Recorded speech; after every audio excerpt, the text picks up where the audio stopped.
ciidamada Israa'iil ayaa u ruqaansaday dhanka koonfurta. Cusbitaalka leh ayaa waxa soo gaadhay dabaysha halaaga ah ee socota. Halkani waa cusbitaalka Al-Nasr ee ku yaalla Khan Younis.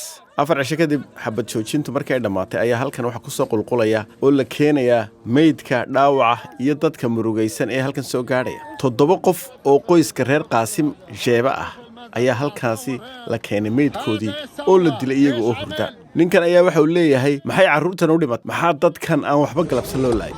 meesha la yiraahdo Daarul Balah iyada waxa ka dhacday mucjiso.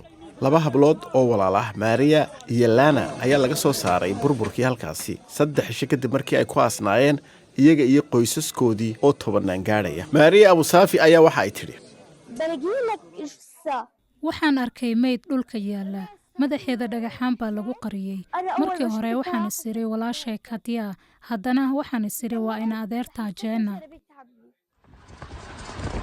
dhimashada iyo barakaca ayaa saaxiibka weyn ee Israa'iil ee Mareykanku ay uga digeen in ay Israa'iil aad u yarayso.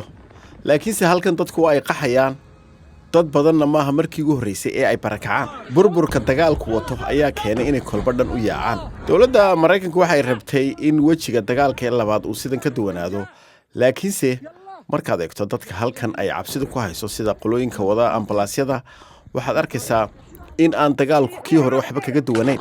dagaal lagu dagaalamay jidadka ayaa dhex maraya Xamaas iyo Israa'iil magaalada Khan Younis.